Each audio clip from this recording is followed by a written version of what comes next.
अगर आप इसकी डिटेल निकालेंगे ना तो आपको पता चलता है कि इस लॉ के अंदर ना 13वीं सदी के अंदर औरतें एग्रीकल्चर के अंदर काम करना शुरू हुई ना जब बड़ी तेजी से, हालांकि पहले भी कर रही थी, मगर जब स्टेट बनती है, लॉज बनते हैं, तो फिर केसेस आते हैं। तो केसेस आना शुरू हुए थे, चलो मैं दिखाई देता हूं। मैं ना शॉर्ट रखना चाह रहा था,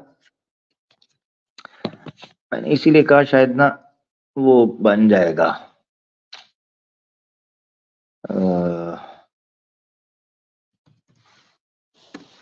मैं ना उसका एक नजारा आपको करवा देता हूं हल्का सा। चलो कोई नहीं, दूसरी एपिसोड का तो मैंने कह ही दिया हुआ है ना, अगर ना इसको कवर कर सके हम, ठीक है चलेंगे, भी देख लें। ये मैं क्यों बयान कर रहा हूं उसके पीछे रीजन है, ताकि आप समझ सकें। ये एक बुक आपके सामने है, judicial duels between husbands and wives, ठीक है। ये बुक आपके सामने 1905 पूरी बुक भी है, source notes in the history of art, ठीक है। इसका ये एक प्रीव्यू आपके सामने पेज है, इसमें दिखाएंगे कि देखो क्या हो रहा था। बेसिकली हो ये रहा था कि एग्रीकल्चर, ये मैं आपको शॉर्ट बता रहा हूं, एग्रीकल्चर में काम करते हुए जब औरत और मर्द को अलाउ किया सिविल कोड ने कि वो जॉब कर सकती है और उसको पैसे दिए जाएंगे, तो घरों में होगी लड़ाई शुरू, घरों में लड़ाई पड़ गई। जब घरों में लड़ाई पड़ी तो मर्द हो गया पर, उसने कहा यार ये औरत मेरे साथ मामला कर रही है तो मैं क्या करूं, वो मारता था वो आगे से मार देती थी, ठीक है। ये देखें यहां पर मैं जूम करके दिखाता हूं, ये देखें ये आखिरी लाइन है, a similar combat but the husband sits in a tub, his wife attacks him with a piece of cloth containing a weight, ठीक है। औरतों और मर्दों में लड़ाई शुरू हो गई थी, इस वजह से ये किया है, इसके पीछे कोई रिलीजियस रीजन नहीं है, सोशल रीजन है। तो चर्च को बाद में ये चीज ठीक करवानी पड़ी कि उनको ये बताना पड़ा कि मर्द क्यों अपनी वाइफ को मार सकता है, यहां स्टेटस आपको नजर आएगा। तो ये लॉ की मैंने हिस्ट्री आपको दे दी है, लॉज एंड कस्टम्स जो बने उस वक्त 13वीं सेंचुरी में, ओनली इन रीजन। अगर उसके पास कोई जेन्युइन रीजन होगी तब वो मार सकता है। अब पता क्यों? बिकॉज ऑफ देयर फ्राइलिटी, क्योंकि सॉरी मैं अगली लाइन जंप करूंगा, सॉरी। सिविल लॉ, ये येलो वाला जो है मिड के अंदर, civil law ruled that the word of women, check करें जरा, तवज्जो सर तवज्जो, civil law ruled that the word of women could not be admitted in court, औरत की गवाही नहीं चलेगी कोर्ट के अंदर।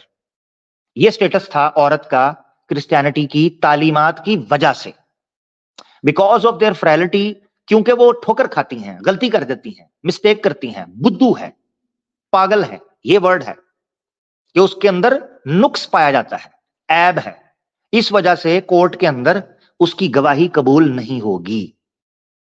It required only half as high a fine for an offense against a woman as for the same offense against a man.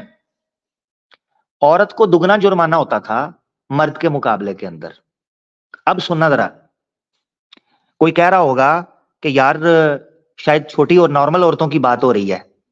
नहीं, Christianity के अंदर ये इतना बड़ा डैमेज था औरतों के स्टेटस के हवाले से, ये जो बड़ी बड़ी हाई बॉर्न लेडीज होती थी उनको भी ये राइट नहीं था। आप देखें जरा, it excluded even the most high-born ladies from representing their own states in the Parliament of England or the States General of France. हुआ ये कि समझा जाता था कि जो बड़े खानदान की औरतें हैं उनको इस तरह की सजाएं या इस तरह की चीजें या इस तरह के रूल्स जो है उनको दिए जाएंगे, मगर नहीं। तो हाईबॉर्न लेडीज जो थीं उनको भी इस चीज से रोका जाता था कि वो अपने मैटर्स को, अपने इश्यूज को रिप्रेजेंट कर सकें कोर्ट के अंदर या इन चीजों के अंदर। ठीक है जी, आगे बढ़ते हैं, हम क्या कहते हैं। ये पॉइंट है जिसकी वजह से ये मैं चीज बयान कर रहा हूं। ये सारी जो चीज रखी है, बेसिकली टॉपिक जो था, ये फोकस ये था कि औरत का स्टेटस क्या, तो देखना है। जो थर्ड लास्ट लाइन है येलो में, देखें जरा, marriage gave the husband full authority over the use and usufruct of any property that his wife owned at marriage.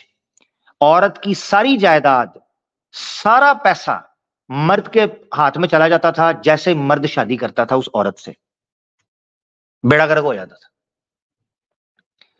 अब आगे आखिरी लाइन देखें जरा, येलो वाली, no women could become a licensed physician.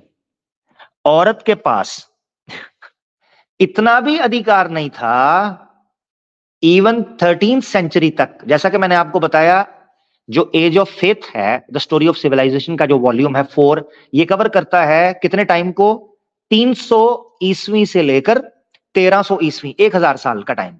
Short लफ्जों में 1000 साल का टाइम कवर करता है। वो 13वीं सेंचुरी तक औरत के पास ये लाइसेंस नहीं था कि वो फिजिशियन बन सके, यानी कि डॉक्टर बन सके या फील्ड में आ सके, या आप लफ्जों में आप समझ सकते हैं, ये औरत का स्टेटस था। अब एक इंपॉर्टेंट पॉइंट है, जैसे औरत को पापी कहा गया, औरत को दोषी कहा गया, औरत को बाय नेचर असुर कहा गया, बल्कि असुर का हथियार कहा गया, और शादी से रोका गया, इसकी वजह से एक मसला सामने आया। वो मसला क्या था वो समझना है आपने। मसला ये हुआ कि चर्च ने जब ये तालीमात देनी शुरू की तो जरूरी ये था कि पहले वो खुद प्रैक्टिस करें। यार ऑब्वियसली बात है, हैं? सोचे ना, मिसाल के तौर पर एक आदमी कहता है कि यार शादी नहीं करनी चाहिए, और खुद वो शादी कर रहा हो ठीक है, या वो ये कह रहा हो कि औरत जो है ना वो बड़ी दोषी होती है, इससे बचो, शादी ना करो तो ज्यादा बेहतर है, जैसा पॉल कह रहा था, और खुद उसने शादी की हो, तो क्या ये बात उसके ऊपर एतराज खड़ा नहीं करेगी कि दूसरों को नसीहत और खुद मियां फसीहत? है जी, ये दूसरों को तो कहते हो कि शादी ना करो और खुद शादी करके बैठे हो। अब ये वो एतराज था जो चर्च के ऊपर उठना शुरू हुआ। ये पॉइंट समझ लिया आपने बेस? एतराज ये था कि आप कह रहे हो शादी ना करो और तुम्हारे पादरी तो शादियां कर रहे हैं। ये एतराज बना जिस वजह से एक जर्नल जो है वो लेजिस्लेशन करनी पड़ी, कॉन्फ्रेंस बुलानी पड़ी चर्च को, और ये इसके ऊपर लेजिस्लेशन करनी पड़ी कि जितने लोग चर्च के साथ जुड़ते जाएंगे, चाहे वो फादर हो, चाहे वो पास्टर हो, चाहे वो पोप हो, वो शादियां नहीं करेंगे सारी जिंदगी। और पता कैसे? एकदम नहीं किया गया ओवरनाइट, क्योंकि चर्च खाली हो जाने थे, क्योंकि कई लोग शादियां करके बैठे हुए थे। तो उन्होंने इसको स्लोली ग्रेजुअली चर्च से आउट करना शुरू किया कि आप लोग शादी नहीं करोगे। Point number 1। दूसरी वजह पता क्या थी? दूसरी वजह थी कि चर्च जो है, जब वो एक अपेरेंटली थियोक्रेसी की सूरत हाल बनने लगी स्टेट के लेवल पर, तो चर्च के पास बहुत ज्यादा फंड्स होते थे, बहुत बड़ी तादाद में प्रॉपर्टी होती थी। तो अगर कोई पास्टर या पोप या फादर या रेवरेंड या बिशप शादी कर लेगा, आगे उसके बच्चे होंगे, और जब उसके बच्चे होंगे तो जो गवर्नमेंट की प्रॉपर्टी है, चर्च की प्रॉपर्टी है, वो तो बच्चों को चली जाएगी। चलो औरत को ना भी जाए, बच्चों को चली जाएगी। तो गवर्नमेंट की प्रॉपर्टी आहिस्ता आहिस्ता चर्च के जो लोग शादी कर रहे हैं उनके बच्चों को जाना शुरू हो जाएगी। तो ये जरूरी था कि उस प्रॉपर्टी को गवर्नमेंट के खाते के अंदर रखने के लिए पादरियों को रोक दिया जाए कि वो शादी नहीं करेंगे और बच्चे पैदा नहीं करेंगे। इसके ऊपर पूरी लेजिस्लेशन हुई है। Can you imagine? अब की गई स्लोली स्लोली, इसके ऊपर बहस शुरू हुई।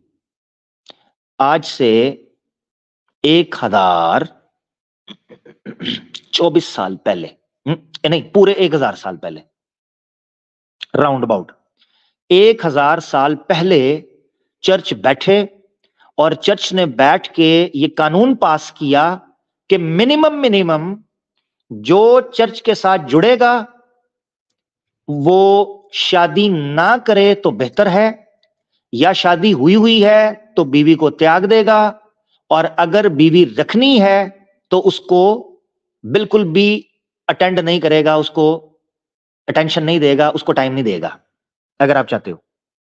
और आपको जानकर हैरानगी होगी कि जो पादरियों के बच्चे होते थे, चर्च में रहना और चर्च में खेलना कूदना, इसके ऊपर बैन लगना शुरू हो गया। ये एक अलग मौजू है, जब मैं इसके ऊपर बात करूंगा, अगर अल्लाह ताला ने तौफीक दी, मगर चूंकि अभी फोकस है औरतें, औरत का स्टेटस। तो मैं इसको अभी इधर रखता हूं, वरना ये लंबी एक हिस्ट्री है जिसके ऊपर गपशप कहीं और निकल जाएगी। तो आए मैं आपको सैर करवाता हूं, जब ये लेजिस्लेशन हो रही थी तो कितनी टेक्निक के साथ इन्होंने ये ड्रामेबाजी की। ये आपकी स्क्रीन के ऊपर हिस्टोरिकल स्केच है सैक्रेडोटल सेलिबेसी का in the Christian church by Henry Lea. आपके सामने ये एडिशन है 1884 का। पीडीएफ में ये आपको मिल जाएगी, गूगल पे जाके सर्च करेंगे हिस्टोरिकल स्केच, ठीक है, of in the Christian church by Henry Lea 1884, PDF आपको मिल जाएगी। तो मैंने इसके स्कैन इसलिए रखे हैं ताकि स्क्रीन शेयर करने में टाइम लगता है, तो मैंने काट के, जिसको चाहिए ओरिजिनल बुक, या मैं लिंक पब्लिक करूंगा तो किसी क्रिश्चियन को चुमूने लड़ रहे होंगे हैं, किसी जनाब पादरी के पुत्र को जनाब कीड़ा काट रहा होगा, तो ओरिजिनल भी निकाल लूंगा, टेंशन ही लेनी। हाँ, हर दर्द का जो है ना इंजेक्शन मेरे पास है, उसकी टेंशन ही इंशाल्लाह अल्लाह के हुक्म से लेनी। ये आपने देख लिया। अब इसके पेज पर हम जंप करने लगे हैं, पेज नंबर 313 एंड 314। आप देख रहे हैं हेडिंग क्या लिखी है, जनरल लेजिस्लेशन। क्या लेजिस्लेशन हुई थी आपने अब ये पढ़ना है गौर से, तवज्जो के साथ, गौर से। This was a bold innovation.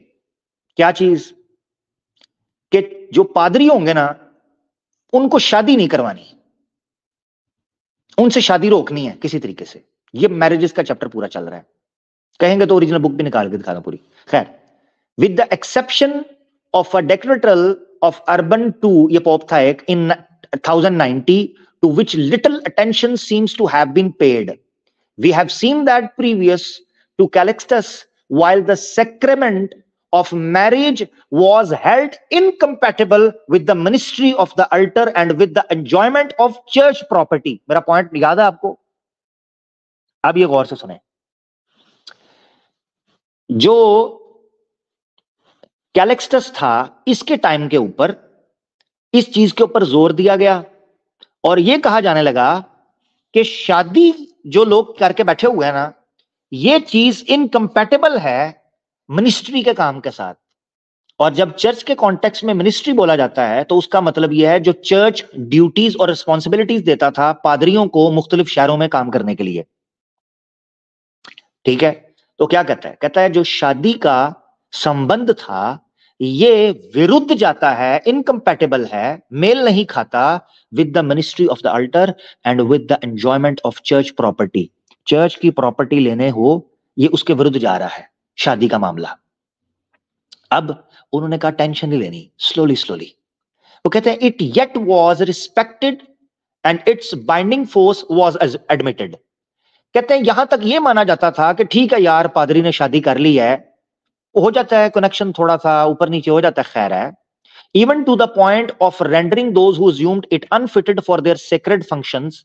वो कहते थे ठीक है, जब वो बीवी बच्चों के पास जाता है वो भी इंसान है, उसको जाना चाहिए, कोई बात नहीं है, मगर अपने जो काम है अगर वो कर रहा है ठीक से तो उसको कोई दिक्कत नहीं होनी चाहिए। अब ये बात बैलेंस करके उन्होंने सामने रखी। बट आगे देखें, at most and as a concession to a lax and irreligious generation, the option was allowed of abandoning either the wife or the church. कहते हैं अब दिक्कत यहां पर यह पड़ी कि आहिस्ता पहले उन्होंने कहा ठीक है कोई बात नहीं, मेल नहीं खा रहा, आहिस्ता आहिस्ता उस पर कराहत शो की, मगर आगे चलकर उन्होंने कंसेशन दिया। वो कंसेशन ये था कि यार देखो, या तो तुम शादी रखो, बीवी रखो, या चर्च रखो, दोनों में से एक काम रखो, ये तुम्हारे पास ऑप्शन है। तो अगर तुमने बीवी रखनी है फिर सॉरी, फिर चर्च की जॉब नहीं मिलेगी। अब उसमें था पैसा, उसमें थी पावर, तो लोग चर्च को प्रेफर करते थे बीवी की बजाय। इस तरह यूरोप का और वेस्ट का शादी का सिस्टम टूटा है क्रिश्चियनिटी की वजह से। ये समझ रहे हैं आप पॉइंट? और फिर इसी वजह से मैं आगे जाकर इंशाल्लाह कभी प्रोग्राम करूंगा, वो प्रोग्राम 18+ होगा, जिसमें हम बताएंगे कि इन कंडीशंस की वजह से, चर्च की इस हालत की वजह से क्यों बीमारियां फैली, वो मॉरल मेलोडीज, सोशल मेलोडीज जिनकी वजह से जना आम हुआ, हरामजदगी आम हुई, होमोसेक्सुअलिटी आम हुई, शराबनोशी आम हुई, उसके पीछे वजह क्या थी? अब so abandoning either the wife or the church. At times Calixtus had deprived them of this choice. जब कैलेक्टस आया तो बात आगे बढ़ गई एक खास एरिया में, उसने ये चॉइस भी देना छोड़ दी and had order their separation from their wives.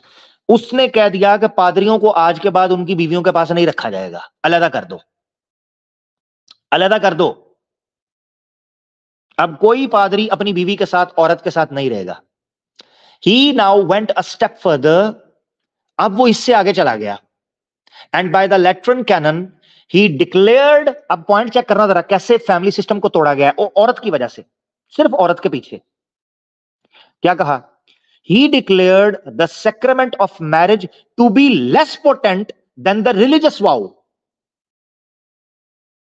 उसने ये डिक्लेयर कर दिया कि शादी की औकात रिलीजियस कसम से जो पादरी उठाता है खिदमत करने के लिए चर्च की, शादी की कोई औकात नहीं है। शादी के अहदो पैमा की हैसियत रत्ती बराबर है जब कोई पादरी चर्च में ओथ लेता है। Point number 1। अब देखना इसने क्या इफेक्ट डाला। The engagement with the church, तो जो आदमी धार्मिक होता था, चर्च के साथ को पादरी स्टूडेंट बनता था, वो चीज क्या करती थी? swallowed up and destroyed all other ties। जैसे ही वो आदमी चर्च की कसम खाता था और चर्च के साथ संबंध जोड़ता था, उसके सारे रिश्ते टूट जाते थे। ना उसकी बीवी रहती थी, ना उसके बच्चे रहते थे, ना उसके माता पिता रहते थे, मुजर्रद छड़ा। इस तरह औरत के साथ अलग करके ये स्टेटस था कि औरत को त्याग, बीवियां छुड़वा दी जबरदस्ती। और मैं आगे आपको रेफरेंस दिखाऊंगा कि बीवियां बेची हैं लोगों ने, उनकी बीवियों को गुलाम बना लिया है बादशाहों के द्वारा। ये सारी चीजें मैं आपके सामने रखूंगा, टाइम अगर हमारे पास आया तो। आगे पढ़ें ग्रीन के अंदर। This gave the final seal to the separation between the clergy and the laity by declaring the priestly character to be indelible। वो कहते हैं इस काम ने जो कैलेक्टस ने किया कि बीवियां छीन ली, सेपरेशन कर दी और पाबंदी लगा दी इस चीज की कि जो चर्च के साथ आएगा वो पिछले सारे रिश्ते टूट जाएंगे, टाइज टूट जाएंगी। ये चीज फाइनल इसने मोहर लगा दी कि जो चर्च में आएगा वो फिर आम इंसान नहीं रहेगा, वो फिर आम इंसान की तरह नहीं सोचेगा। by declaring the priestly character to be indelible, ये मानते हुए कि जो बंदा प्रीस्ट बन जाता है फिर वो कोई और रिश्ता, कोई और ताल्लुक, कोई और चीज उसके सामने सारी चीजें छोटी हो जाती हैं, कोई चीज उसके मुकाबले में नहीं आ सकती। तो अच्छा यार टाइम हो गया, चले लिंक करते हैं पब्लिक। चले आखिरी इसके ऊपर बात करके ना, आखिरी रेफरेंस देके तो मैं फिर लिंक को पब्लिक कर देता हूं। और अगर मुझे लगा कि कुछ और चीजें शो करनी चाहिए तो मैं इंशाल्लाह फिर मीनवाइल कर दूंगा, क्योंकि इस तरह बात लंबी होती रहेगी और अगर किसी क्रिस्टन ने आना होगा तो वो बहाना कर देगा जी लेट हो गया। इसको हम मजीद लेकर चलेंगे औरत के करैक्टर के हवाले से, या मेरे ख्याल से रहने देता हूं,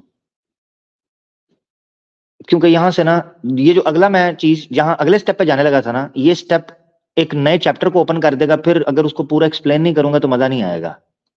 यही रोकते हैं, ठीक है? नहीं यही रोकते हैं, ठीक है, यही रोकते हैं।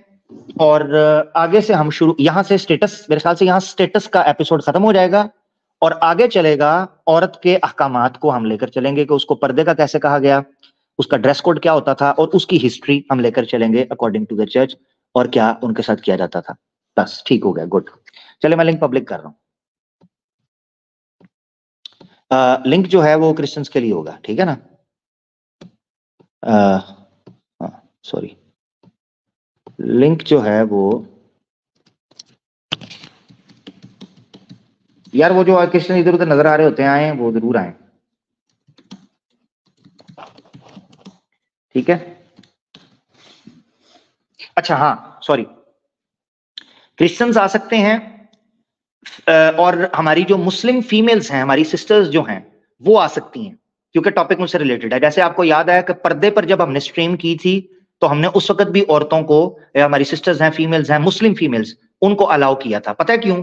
क्योंकि अगर मिसाल के तौर पे कोई क्रिश्चियन औरत आ जाती है इस टॉपिक पे बात करने के लिए, तो हमारे पास फीमेल्स होनी चाहिए, और चूंकि उनका स्पेशल टॉपिक है, तो अगर आकर वो पर्दे के हवाले से जो आज बात हमने रखी है उस पर को करना चाहे, वैसे ये बात मुकम्मल नहीं हुई, मगर अगर वो आकर करना चाहे जितना हमने रखा है स्टेटस एटलीस्ट, सो जो वुमेन का स्टेटस है जो रखा गया है उसके ऊपर बात हो सकती है। इससे आगे की जो कहानी है, जो उनको ऑर्डर दिया गया है पर्दा करने का, और ओल्ड टेस्टिमेंट या न्यू टेस्टिमेंट के अंदर, इसी तरीके से तालमुद के अंदर, इसी तरीके से हिस्ट्री, चर्च की जो हिस्ट्री है उसके अंदर औरतों को किस तरह दबाया गया, किस तरह उनको रोका गया, यहां तक कि चर्च में उनको किस तरीके से निकाला गया, वो सारी चीजें हम आपके सामने रखेंगे।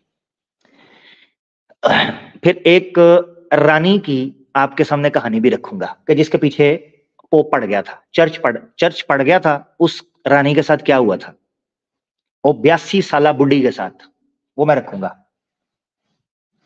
आने वाले दिनों में, जैसे मौका मिलेगा पार्ट 2 का, तो आपको पता चलेगा प्रैक्टिकली उस टाइम के ऊपर औरत के साथ क्या हो रहा था। ये अब अपने रिलीजन को फॉलो नहीं करते हैं, बताओ वो बातें, तुम नहीं बताते, हम बताएंगे, टेंशन नहीं लेनी।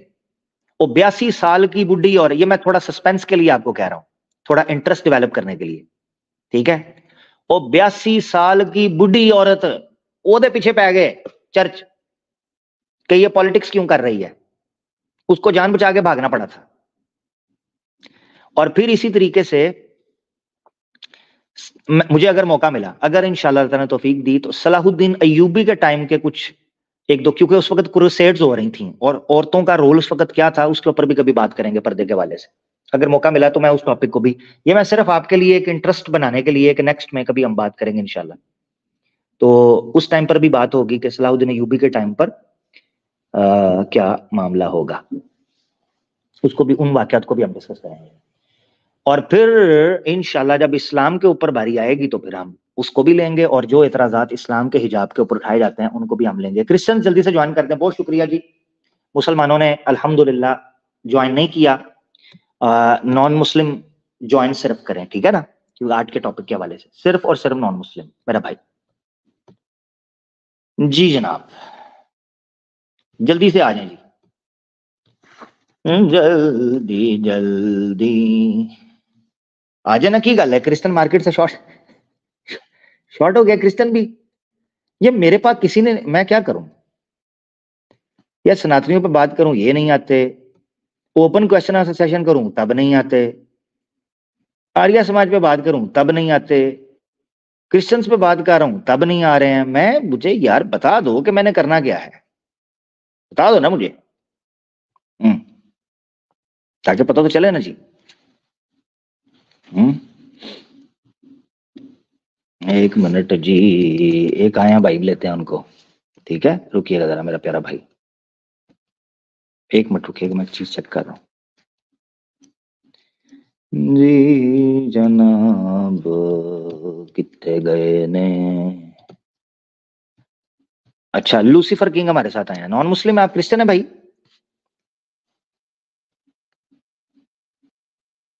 Hello Lucifer. हेलो। हाँ भाई, लाइक मैं एक्स मुस्लिम, सॉरी मैं एक्स हिंदू हूँ। वेरी गुड, पहले कंफर्म कर लो एक्स कौन से हो? एक्स हिंदू। तो एक्स मुस्लिम पहले बोला आपने। मेरे मुंह से गलती से निकल गया, मैं वो बोलना चाह रहा था कि आई वाज लाइक, मैंने चैट में लिखा था कि कैन ओनली क्रिश्चियंस ज्वाइन, और उस किसी ने कहा था कि no if you are ex Hindu you can also join, वो मना नहीं करेंगे। अच्छा चले, कोई नहीं, तो थोड़ा सा ऊंची बोलेंगे आप, तो एक्स हिंदू होने के बाद बहुत डरे हुए हैं, मैं मानता हूँ राम राज्य है, मगर इतना डर अच्छा नहीं है। Can I talk in English because otherwise there are Sir, people my English, Lucifer bhai, really sorry, my English is very little. It very difficult for me. Okay ठीक है। तो लाइक मैंने आज ही चैनल ज्वाइन किया है, ठीक है, कहीं से मेरे को लिंक मिला था, तो like I watch that KGF and उसमें जो लोगों की रिएक्शंस थोड़ा सा ऊंची बोलें, अगर आपके लिए दिक्कत हो रही है तो मैं, जान का घनो खतरा मुझे भी है, मगर मैं आपको नहीं चाहता कि खतरा हो, अगर आपको खतरा नहीं है तो ऊंची बोल ले थोड़ा।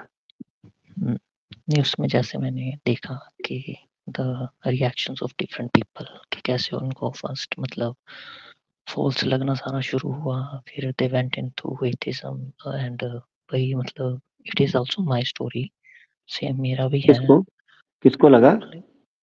डिफरेंट एक्स हिंदूज को दैट अच्छा अच्छा, नहीं आप केजीएफ की बात कर रहे थे, वो उसकी बात करें, वो क्या था? नहीं लाइक केजीएफ में when you all were discussing ना, तो मैंने वो वाला पोर्शन देखा था उस प्रॉपर वीडियो को, तो उसमें मैंने Okay. काफी खुद को रिलेट कर पाया मैं अपने साथ। तो अच्छा अच्छा अच्छा अच्छा, हम्म, ठीक है, तो ठीक है। That's why I joined the channel. बाकी thank you so like much, आपका बाकी स्वागत है। लाइक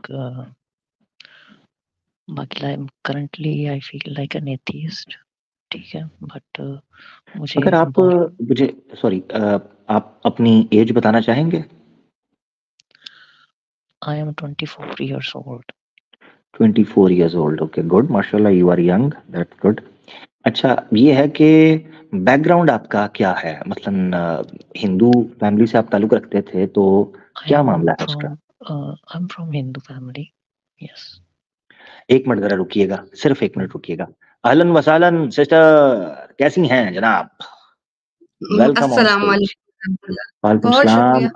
आपका स्वागत है आवाज हक स्टाइल में जनाब। जज़ाकल्लाह जज़ाकल्लाह।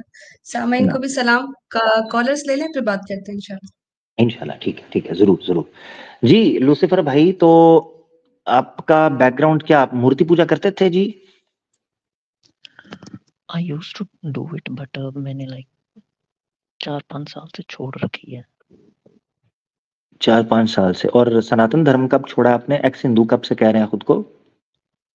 वही 4-5 साल पहले। लाइक द थिंग वाज के लाइक मैम है तो मैं आपको वो चीज़ें नहीं बता सकता, बट इट वाज काइंड ठीक है, ऑफ कुछ वेरी पर्सन, हाँ। अच्छा, कोई प्रूफ दे सकते हैं, कोई मंत्र शंतर को इस तरह का, कोई जंतर मंतर को तंत्र यंत्र कुछ ऐसा करके को पढ़ कर सुनाए जिससे लोगों को विश्वास हो जाए? क्योंकि वो कह सकते हैं जी जिसने नाम ही लूसीफर रखा हुआ है, हम कैसे विश्वास करें?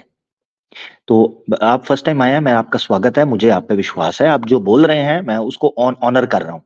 मगर लोग सुनते हैं, वो कहते हैं, क्योंकि मैंने इनको कहा था छेद है, मैंने इनको कहा था छेद है, मगर ये मेरी नहीं सुनते थे। अब आपकी सुन लेंगे, तो थोड़ा सा अगर कोई आप मंत्र जंतर पढ़ दें अगर कोई। आपने क्या कहा था, छेद है मतलब? मैंने इनको कहा था छेद है, हम नीचे से निकाल लेंगे, मगर ये मानते नहीं थे। तो वो अलग, वो उनके साथ मेरा एक हिसाब किताब है, आपके साथ अलग है। आप कोई प्रूफ दे सकते हैं कि आप सनातनी है मेरे भाई, कोई मंत्र वगैरह कोई ऐसी चीज पढ़ के? अच्छा, अच्छा। नहीं, ये मैम है अभी, हमारी बातें सुन रही है मैम। कौन मैम जो है? नहीं नहीं नहीं, उनको मैंने भेज दिया है, चली गई। ठीक है, तो लाइक ओम भूर्भुवः स्वः तत्सवितुर्वरेण्यं भर्गो देवस्य धीमहि धियो यो न प्रचोदयात्। वाह वाह वाह, अति उत्तम, अति उत्तम, हम्म, क्या बात है। हम्म, ठीक हो गया, जबरदस्त। चलें जी, यकीन हो गया जी, सुन लिया जी, गायत्री मंत्र उन्होंने सुना दिया है। सनातनी दोस्तों, अब फेक फूक ना करना प्लीज, फेक है, प्लांटेड है, स्क्रिप्टेड है। आ, हम्म। चलें, ठीक हो गया। अच्छा, शास्त्र कौन से आपने पढ़े थे, कोई पढ़े थे या बस सिर्फ वीडियोस देखी और नहीं? मतलब जो मेरे साथ हुआ ना, वो आई थिंक ये 18+ तो डिस्कशन नहीं है ना? क्या हुआ? ये 18+ वाली डिस्कशन तो नहीं है ना? मतलब आप इसको रिकॉर्ड करके डालोगे? हाँ हाँ, रिकॉर्ड करके डालूंगा, मगर क्या कोई नंगी धड़ंगी बातें हैं? कोई बात नहीं, हम कर लेंगे, आप बोले जी। नहीं मतलब मैं थोड़ा उस बात में कंफर्टेबल नहीं हूँ कि वो स्ट्रीम लाइक लाइव उसमें दिखाया जाए। वो नहीं बोले, खैर है, इधर सब चलता है भाई, इधर सब देखे, मेरी बात सुने, जो करेंगे सरेआम करेंगे। हाँ, छुप छुप के हमसे नहीं होता भाई। आप जो दिल की बात है बोलो, बस गालियां नहीं निकालनी, जो सत्य है वो बताना है, जो आपने देखा शास्त्रों में या सनातन धर्म के रीति रिवाज में वो बताना चाहते हैं तो वो बताएं, वो हम सुनेंगे। गाली गलौज ना कीजिएगा, बस ये मेरी रिक्वेस्ट है तो आपसे। लाइक बात ऐसे चलती है कि मुझे बहुत फोर्स किया जाता था मानने को कि अच्छा, आप इसको मानो, इसको मानो। तो कई बार वायलेंट भी हो जाता था।